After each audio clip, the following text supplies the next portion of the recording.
On June the 5th, 1986, 25-year-old Luana Williams disappeared from her Tauranga home without a trace.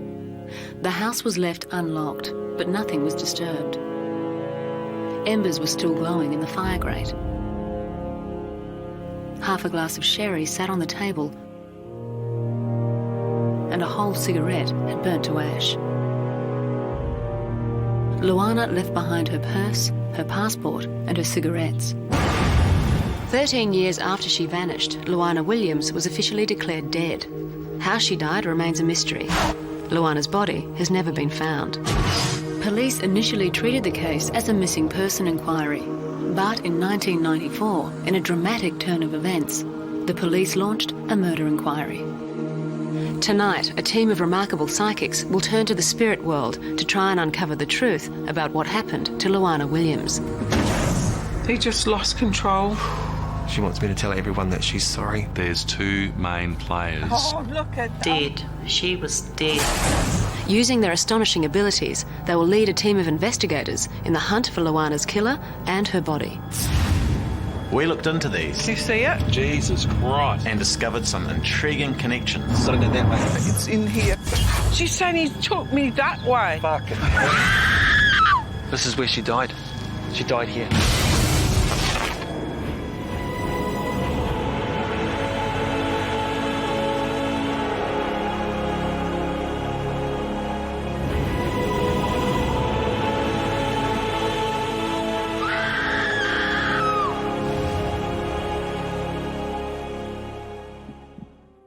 On the 27th of July, when she was due, I woke up in the morning and I was hemorrhaging.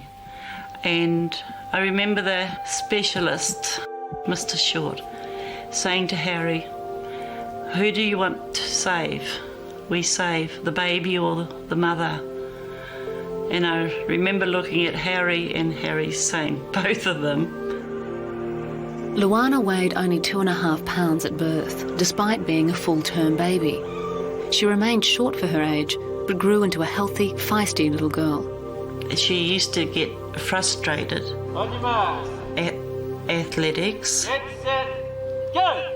because she'd be in her age group and all these big kids with big long legs, they would run and here's her right halfway up the field. So she'd stop and run the other way.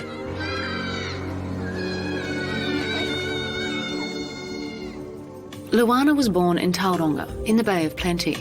With its rolling surf beaches and endless coastline, the area is one of New Zealand's most popular holiday destinations. Luana was of European, Cook Island and Cherokee descent. She grew up with 5 brothers and sisters who called her by her middle name, Laverne. But to her friends, she was known as Luana. She was a positive, outgoing person. She was her own person, Yeah. you know. She wasn't nothing false about her. Her and I used to have lots of nice fights, and arguments, but very, very loving as well. Former Detective John Birmingham was one of the first officers to investigate Luana's disappearance. He had met Luana earlier through his police work. Luana had a background in crime and drug dealing, and particularly with some of the people that Luana's partner and Luana knew. Luana spent some time working in a massage parlour, and in 1983, her wild side landed her in jail. She was apprehended during a undercover drug operation. On her release from jail, Luana was determined to make a fresh start. She got a number of factory and cleaning jobs and moved in with her boyfriend. Oh, she loved him. Yep, everything was Stephen this and Stephen that. Eventually bought a house and lived out in Gate Park.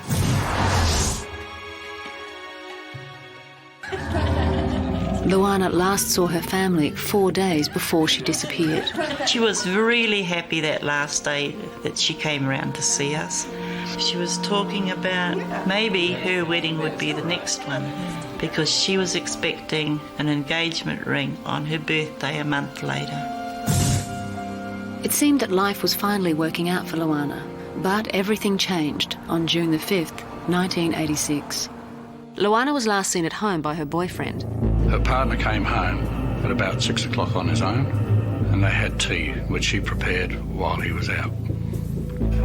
During the course of the meal, they had an argument. The argument was about Luana not being wanted back down at the pub with her partner that night.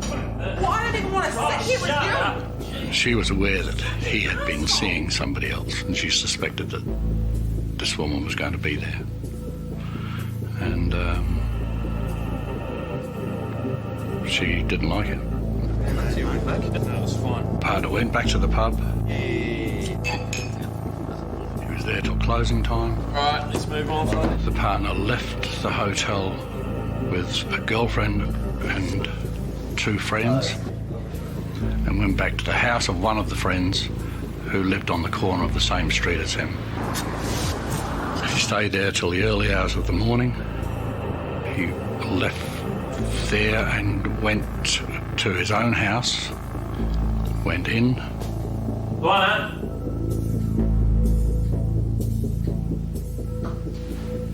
Luana wasn't there. He spends the rest of the night there on his own. And at 9:30 he rings the police, or a police officer, and says Luana's missing. The initial police inquiry concluded that Luana was simply a missing person. The police thought she left the house and may have committed suicide. It was an opinion that the family, and indeed some police, didn't agree with. Well, it was my expectation that we would be setting into a homicide inquiry. It wasn't missing that I felt. It was dead. She was dead. Some of the people involved in the decision-making were of the opinion, well, she's only a prison druggie, and why worry about it? I felt angry, and I'm still angry. I am. I'm still angry, and I still don't trust the police. Next, after remaining as a missing person for 8 years, a new police team leads the Luana Williams case in a dramatic direction. When we find Luana's body, we'll find the offender. Now we're getting something done.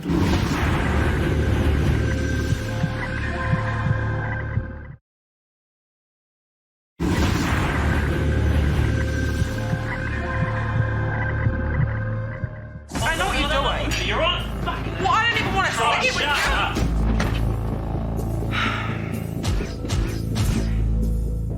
When Luana Williams vanished, she was classified as a missing person. Luana! If the instincts of her family and the first detective on the scene had been heeded, there might have been a very different outcome. The most frustrating aspect of it was the inaction in the early stages of the inquiry. My experience had been that the first 48 hours, with what resources you have at that time, you put into it, and in that 48 hours, it will make and break the case. If somebody did their job back then, this case could have been solved, maybe. Within the 48 hours. No one done nothing. In 1994, a new district commander reopened Luana's file. The new team assigned to investigate the case decided that this time they were looking for a murderer. It was pretty obvious there was something more to it. You only have to look at crime trends and statistics and the actual events of that to know that that wasn't a missing person file. We really thought, now we're getting something done. We got our hopes up. Yeah. We always kept in touch. I think it gave them renewed hope, not that they would find Luana alive, but that they would find her remains. I had a fresh team, different faces, asking different questions from a different angle, I guess. Are you home here at all? And of course we used the ground-penetrating radar at the address where Luana had been living at the time. The only significant thing we could have found would have been Luana's either possessions or her body, and we didn't find any of those. The hopes of Luana's family were shattered when police searches failed to uncover her body. There were rumours that she'd been dumped at sea or even buried in the roadworks near the Kaimai Ranges. With no body, the family have not been able to say goodbye. My youngest son, he says that one day Laverne isn't dead. Laverne's going to come walking home. But if her body's never found, Harry and I'll pass on, and then our children, then our children's children.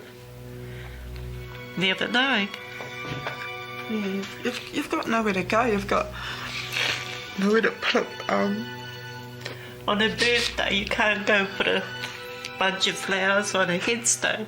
Go and have a a talk or something. You know. It's tough. We've lost a daughter, but where's her body? To this day, Tauranga police are still gathering information on suspects. Detective Sergeant Eddie Little heads the current inquiry. We do have some main suspects for this case, the first being Luana's partner.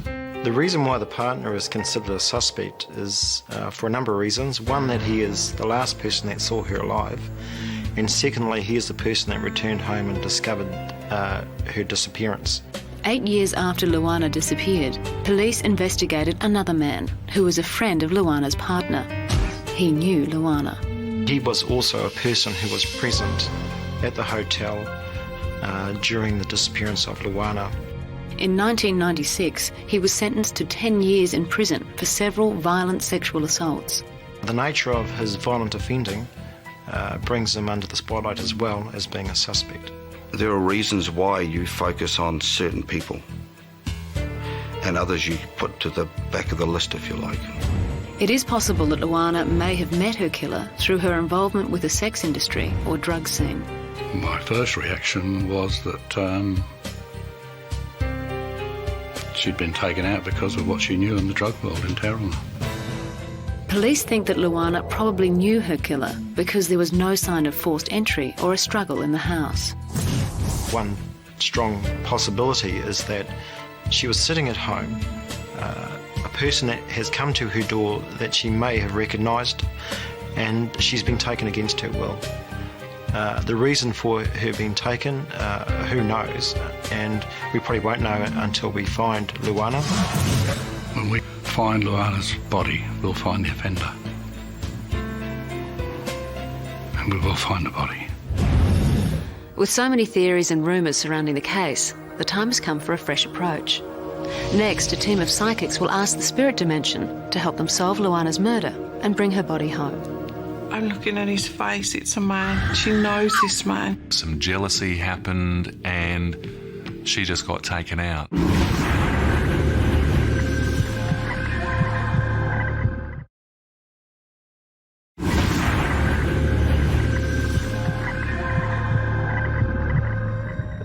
To assist in the Luana Williams murder inquiry, a New Zealand and an Australian psychic have been selected.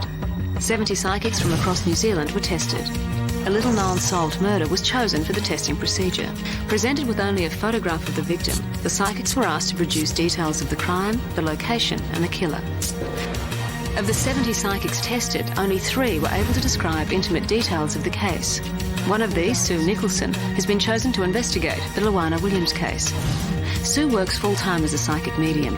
She uses her hands to connect with the energy surrounding a person or place and often takes on the persona of the spirit. Everywhere has a vibration. Everything is left an impression, okay? 100 Australian psychics were also tested. Only 5 were able to provide intimate details of the obscure solved murder used in the testing procedure. One of these, Scott Russell Hill, will assist in the Luana Williams case. For as long as I can remember, I've been able to connect to spirit. Scott is a best-selling author and psychic detective in Australia. In unsolved murder cases, he uses birth dates and numerology to connect to the victim. I can pick up their symbols, their words, their feeling, their energy, hot, cold. I guess every policeman's sceptical of psychics because their observations of the case always seems to be the body will be found near water and trees. In New Zealand, you don't have to travel very far to find those two sort of situations. I think people think they're cranks, things like that. Psychics and all, go look for Laverne. We want her found.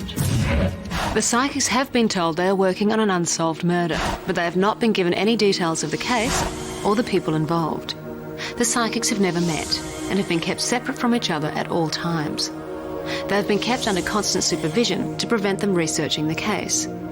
Each psychic was filmed non-stop in one day.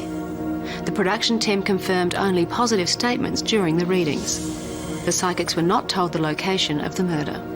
Let me just link in with her. I just asked them to come closer. Sue is given a photo of Luana to help channel her spirit. She said, I honestly thought everyone had forgotten about me. Such a long time. But I'm glad I'm able to speak again. Instead of a photograph, Scott is given Luana's birth date. There's two ladies with the letter L, and they're both standing side by side. This lady's name over here is like Linda. I want to call her Linda G. This lady over here has a very like bohemian, exotic sort of old-fashioned European type name. So she's the one who I feel that the case is. She looks to me, I immediately think of someone like Salma Hayek, sort of very pretty, dark-skinned lady, younger woman. I just feel that she was riding down a razor blade. I think that she was probably involved with prostitution or drugs or knew people who were. That's what I mean about living life on the edge. I don't deny that I had a background, but it doesn't mean to say I was a bad person. That what happened to me that I deserved and I didn't. Scott asks for a name. Laverne. He is given the name used by the family, Laverne. Looking at this, I almost feel like some people called her by a different name to this. Whether it was a nickname or her family knew as this, but other people called her that, or yeah, it's almost like she's two different people. The other name that's very strong is either Williams, William, or Williamson. Scott has correctly identified Luana's surname, Williams. People know who did it, but they are frightened to speak up. Oh, I'm wearing red, white and blue. What is that? Red, white and blue. Red, white, blue. It's something to do with the flag in a country, okay? Because I feel like he went away and come back again. Okay, who is this man? She knows this man. She knows he's not a stranger. She knows him. He's 25 to 30. He's tall. They're telling me he's 6'2". He's got very piercing eyes. They're not blue, they change. They're hazel colour. His hair's short. Short, that goes back. What colour? Medium brown. I don't know if he sexually abused her or whatever, but I'm just getting here and it's not nice. There's two males that I'm interested in, one more than another one, but it's almost like there was two people involved. But it's almost like an argument erupted or something happened or some jealousy happened and she just got taken out. I feel this car's creamy white colour, okay. I just feel like I want to go southwards from here. 20 minutes. 20 minutes. I feel like I've been driving for about 20 minutes. Oh, it's quite bumpy. I feel like I'm going up and down now. There's something with a P on a signpost. I don't know. I'm just getting a P. I'm getting a P. I don't know if it's a park or something. But there's like railings or wood. I don't know if it's a car park or something there, but he's walking on gravel. I can hear gravel. I can hear under my feet stones. He's dumped it up a corner or in a corner area. Okay. Next, the psychics will embark on a journey to see what new leads they can uncover. She says, you've got to go over here, you've got to go out that way. I've got people left, right and centre talking to me here. What's this horrible place?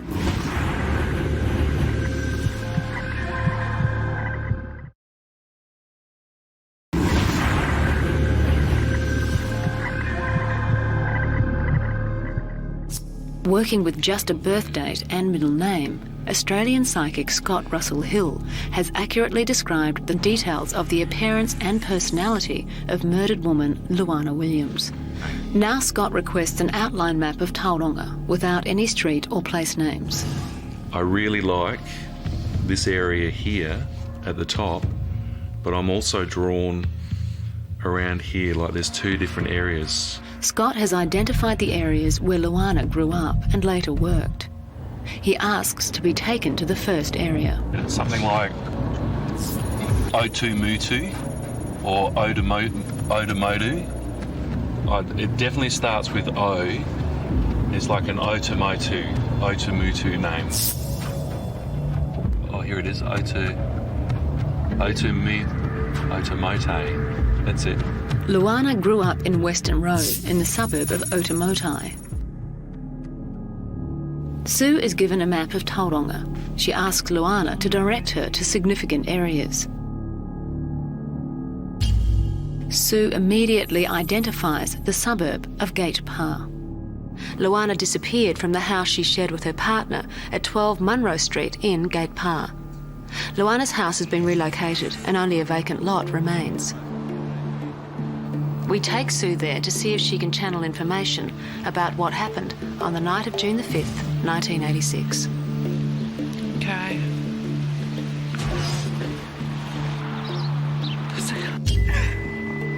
There's something here down the left-hand side here. Or is hit her head? Because I felt something hit my head. I feel like she's being dragged away. She was taken out this way, or somewhere around here, this way. If the original house was still here, Sue would be about to walk through the back door. He had to take her out of the house this way. I'm getting a street that starts with B. Beach. Beach has got a good vibe off of it, but it's not quite right. It's all these trees and woods names. Branch. Beach. Branch. There isn't a street around here called Birch, is there? Birch Avenue is in the second area Scott identified on the outline map. Luana worked in Birch Avenue, but the production crew were not aware of this when Scott led them to the area. Well, my definite feeling is that she's worked along here and that someone who was in with the crime worked along here. But I'm not seeing what I want to find. Like, I'm looking for some kind of food factory or connection, like chocolates and biscuits and chips and sort of snacky foods, but I'm not seeing anything like that. I'm just seeing crash repairs, and it may not be here anymore. Scott has just driven past the site of the former Mr. Chips factory where Luana worked several years before her disappearance. The factory is now a scrapyard. This Birch Avenue is like a centre point around which a lot of the information that's needed to crack this case can be found. There's a lot of people or information in this street. She just keeps showing me that she was putting the boot of the car. He was deciding which way to go. Oh, oh my God. There's the flag. Can you see it in the flag? Sue has spotted the flag of Thailand on the corner of Munro Street and Cameron Road. That's the flag she was showing me. Red, white, blue. To me, like they're the colours of a flag. And this is right by where her house was. That building's very significant there. Sue is taken to the house that once stood in Munro Street. It has since been relocated to another part of Tauranga.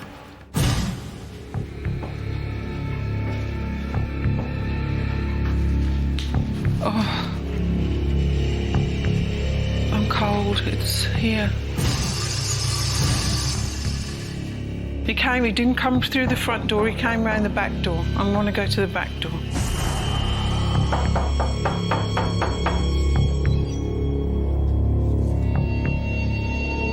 Came to the back door and I opened the back door. She's by herself, she's in the kitchen, he comes round the back. In the kitchen, so this has been altered.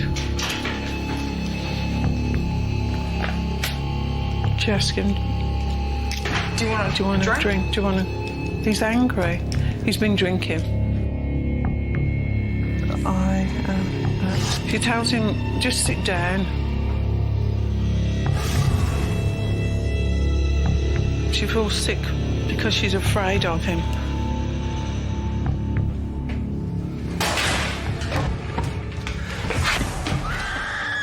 and she's trying to get away from him. She's trying to get away. She's trying to get out the door. He's pulling my hair. He's pulling me backwards. I feel like he's hit her before, but this time it's like she's saying, I've got to get out of this house. I've got to get away from him. If I can get away from him, I'll survive.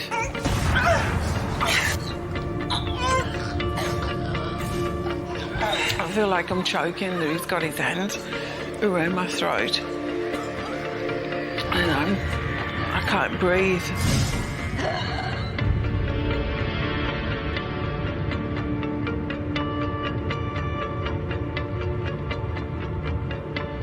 He realises what he's done. I've got to get her out this house. I've got to get her out. I've got to remove her. I've got to put her somewhere else so it doesn't look like it happened there.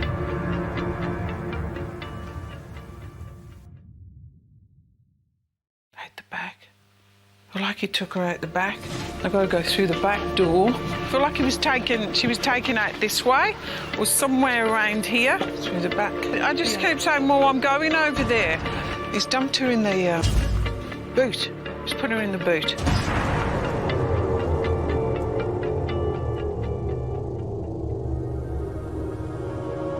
Next, the psychics go one step closer to discovering where Luana's body lies. He turned into here. Fucking hell. I want to go that way. Don't film me for a sec, mate, will you?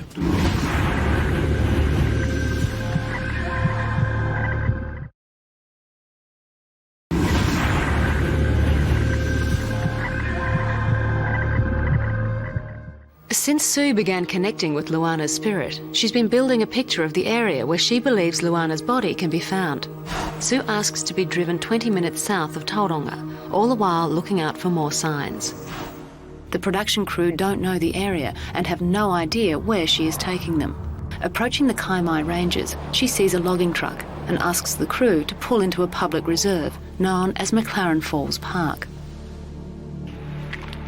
What I'm getting here was, first of all, she was showing me, as I was in the back of that car, the bumps. I'm going over the bumps, which are here. It's quite bumpy. She showed me the sign of P, pointing something with a P. And it was definitely on my left, so she was showing me. Okay, and she shows me, but he's walking on gravel. I can hear gravel. The gravel where the gravel car park is.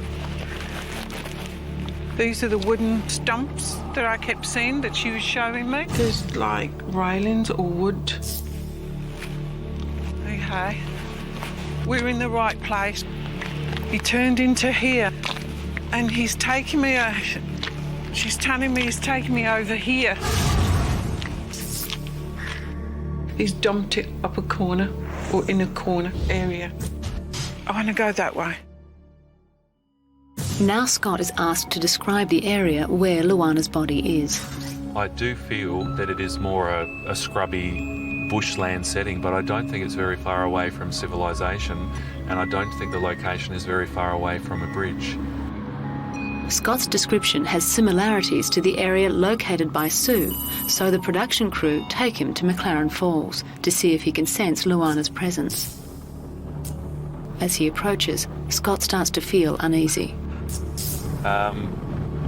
Just be careful going down here, guys, because you're going to confuse the situation, because all of a sudden there's all these other dead people talking to me. Who else got knocked off around here? Ugh. I got people left, right and centre talking to me here. What's this horrible place? God.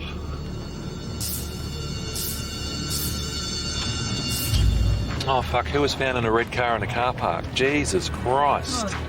Fucking hell. 24-year-old local woman Natasha Hayden was found dead in her red car at McLaren Falls. Whatever's gone on here recently is quite upsetting to me, and I'm finding it hard to cope with it. Don't film me for a sec, mate, will you, please? Scott breaks down and asks to leave the area. He is overwhelmed by the strong presence of the woman who died in the red car. Scott's powerful reaction to McLaren Falls and Sue's insistence that Luana could be found in the area prompted us to bring in a third psychic. 3 days later, we approached Auckland psychic Kelvin Cruikshank. We sent him a photo of Luana and told him that she was the victim of an unsolved murder. He immediately sensed that her body was missing and, with Luana's guidance, drew a map showing where her body is located. Kelvin was not told anything about the other psychics' investigations. She showed me her location, under which I've drawn that down. I've drawn it down about 5 times, 6 times now. She also told me that she had been involved in prostitution at some stage of her life. She also told me she'd been involved in not so much physical crime, but in and around those sorts of things where she knew people who did things, and that would indicate that there would be drugs around her. She said that she was in a ute, which I thought would be like an old Ford Falcon or something like that, and taken out from the town to the country. I would really like to go out and try and get this location sorted so I can relax, because it's just frying me. Okay?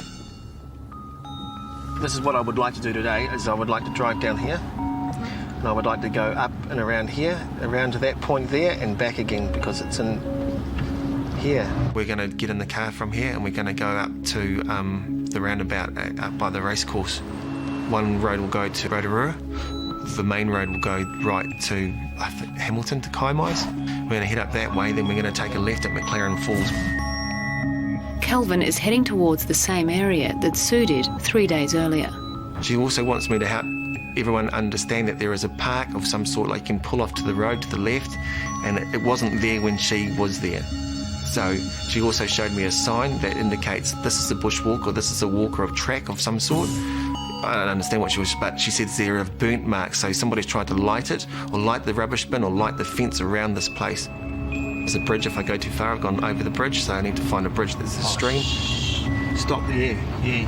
Here's another bridge. Can I get out?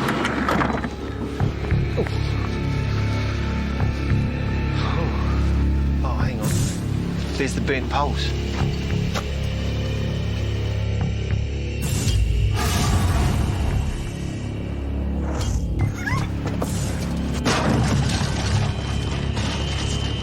This is where she died. She died here. She's not buried here, but she died here. She died here. There, look, that, the burn.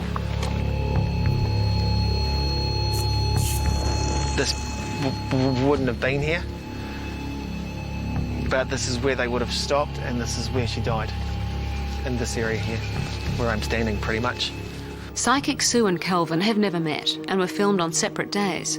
Incredibly, both psychics have identified the same area in McLaren Falls Park, where they believe Luana Williams was taken. I've got to go this way. She's drawing me this way. Up here. I'm just saying to her, we want to help you. We're trying to find your body. Oh, she's getting heavy. Right, he has a rest. He has a rest and he looks back. The whole area actually feels really familiar. If that makes any sense. Kelvin is filmed on a different day. McLaren Falls Park covers 170 hectares, but, incredibly, Kelvin heads to exactly the same corner of the park as Sue.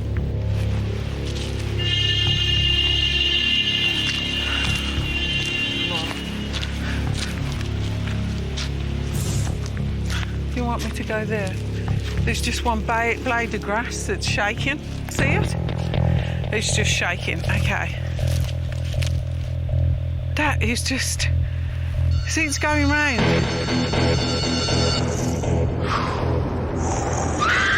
She still wants me to go through.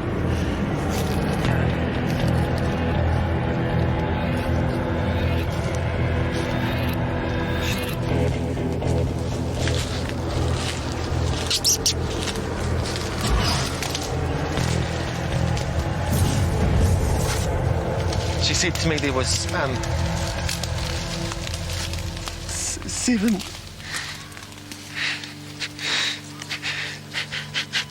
She said there was a branch of 7. 1, 2, 3, 4, 5, 6, 7.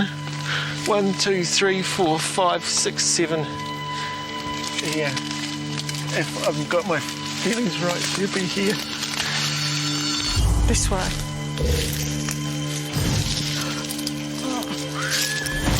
I'm feeling sick again, so it's in here.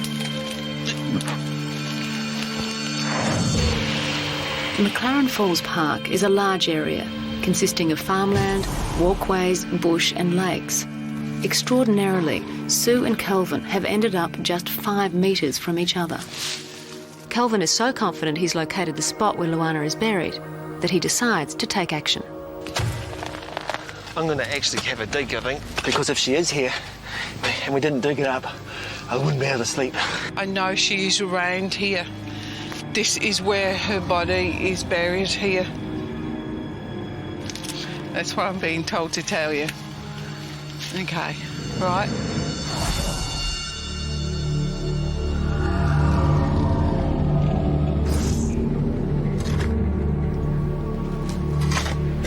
I can't believe I'm doing this, you guys.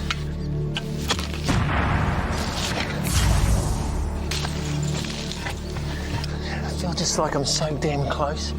I just want to burst into tears because I just feel like I'm so frigging close, but I might as well be a million miles out if she's not here.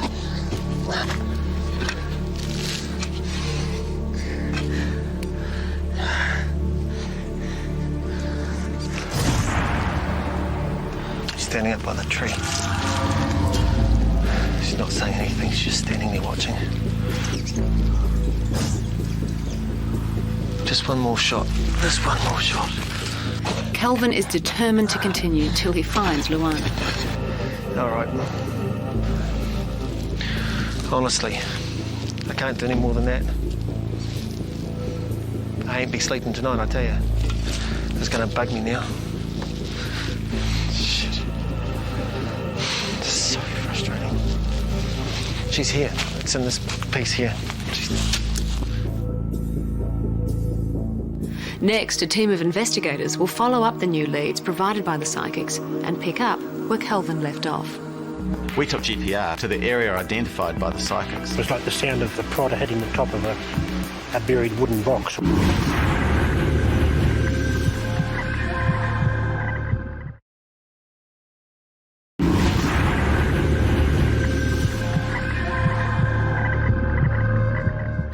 Former Detective Duncan Holland heads a team of investigators.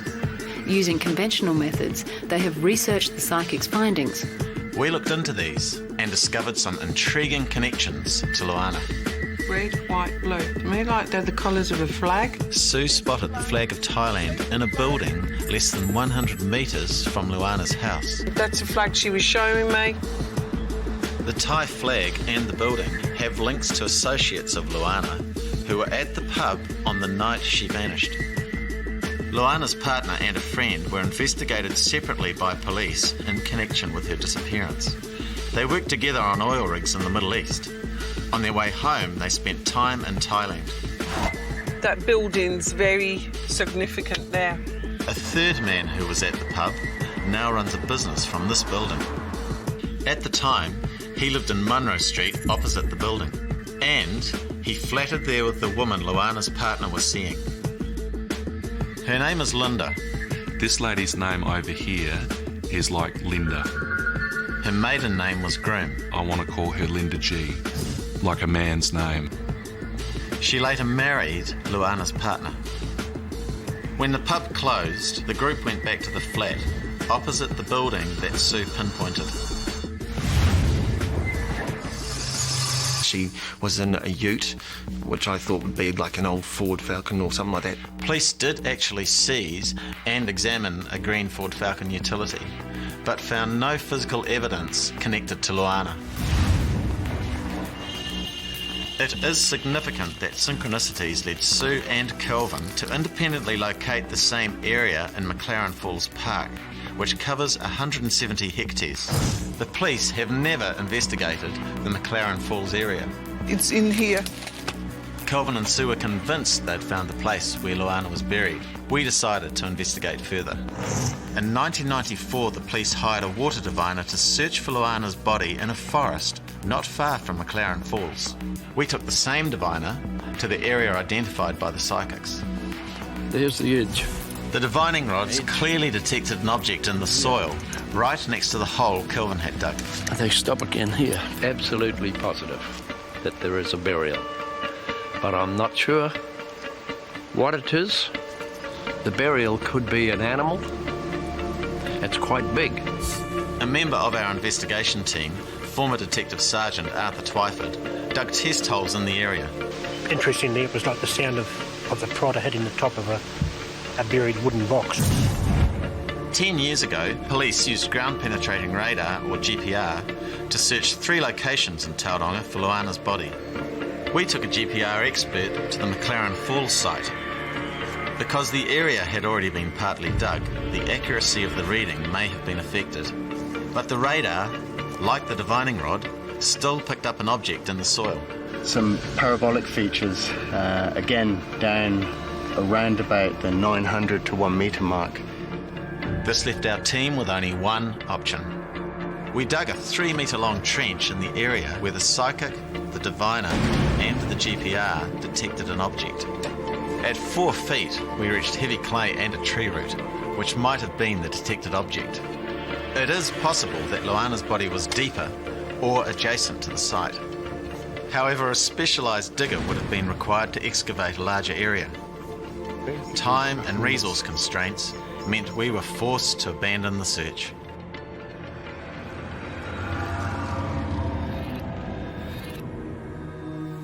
As the 20th anniversary of Luanna's disappearance approaches, the police are determined that Tauranga's longest-running unsolved murder will be solved.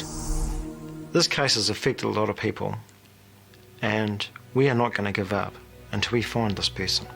We find out what happened to Luanna and give some closure to the family. She knows we miss her. She knows we love her.